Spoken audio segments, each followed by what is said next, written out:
కోసం mega DSC schedule వెలువడింది. రాష్ట్రంలో 6100 టీచర్ పోస్టుల భర్తీ కోసం ప్రభుత్వం ఈ షెడ్యూల్ విడుదల చేసింది. తాజాగా కేబినెట్ లో ఆమోదించిన ప్రకారం వివిధ కేటగిరీలో ఈ పోస్టులు భర్తీ చేయబోతున్నారు. అలాగే టెట్ పరీక్షకు సంబంధించిన వివరాలను కూడా విద్యాశాఖ మంత్రి బొత్స సత్యనారాయణ విడుదల చేశారు. దీంతో ఉపాధ్యాయ పరీక్షల కోసం ఎదురు చూస్తున్న అభ్యర్థులు దరఖాస్తు చేసుకోనున్నారు.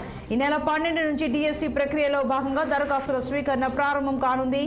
SGT 2280, school assistant 1264, PGT 215, principal 42 పోస్టులు భర్తీ కానున్నాయి. ఇక ఫిబ్రవరి 12 తేదీ నుంచి డిఎస్సి ప్రక్రియ మొదలై ఏప్రిల్ 7 తేదీ వరకు ఫలితాల వెల్లడితో ముగియనుందన్నారు మంత్రి బొత్స సత్యనారాయణ.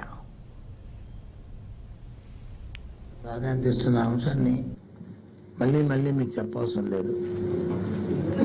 మా ప్రభుత్వానికి ఉన్న ప్రాధాన్యత అంశాల్లో విద్య మొట్టమొదటిది.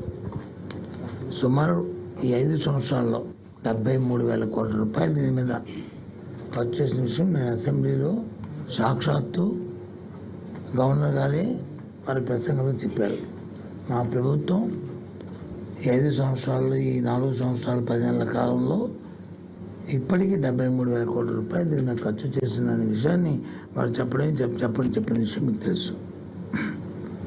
ప్రభుత్వం తీసుకున్న ప్రక్రియ అంతా కూడా ఏదైతే రైట్ టు ఎడ్యుకేషన్ యాక్ట్ ఏదైతే ఉందో దాని ప్రకారము ప్రతి వారికి విద్యని అందించాలనేది ప్రభుత్వం తాలూకు ముఖ్య ఉద్దేశం. మా ముఖ్యమంత్రి గారు జగన్మోహన్ రెడ్డి గారి ప్రధానమైన ఆలోచన. విద్య అంటే మామూలుగా ఏదో బడుల్లో డే టు డే చెప్పిన యాక్ట్ కాకుండా ఏదైతే ప్రపంచంలో గ్లోబల్ సిటిజన్గా ఉండాలంటే వారికి అవకాశమైన విద్య, ఏ విద్య అయితే ఏ చెప్తే, ఏ సిలబస్ చెప్తే, ఏ పాఠాలు చెప్తే వాళ్ళు సస్టైన్ అవుతారో దాన్ని ఇక్కడి నుంచే ముందు ఫౌండేషన్ స్థాయి నుంచే, పాఠశాల స్థాయి నుంచే వాళ్ళకు వచ్చి రావాలన్న ఆలోచనతోనే ఇవాళ ఈ ప్రభుత్వం కార్యక్రమం చేస్తున్న విషయాన్ని కూడా చెప్తున్నాను.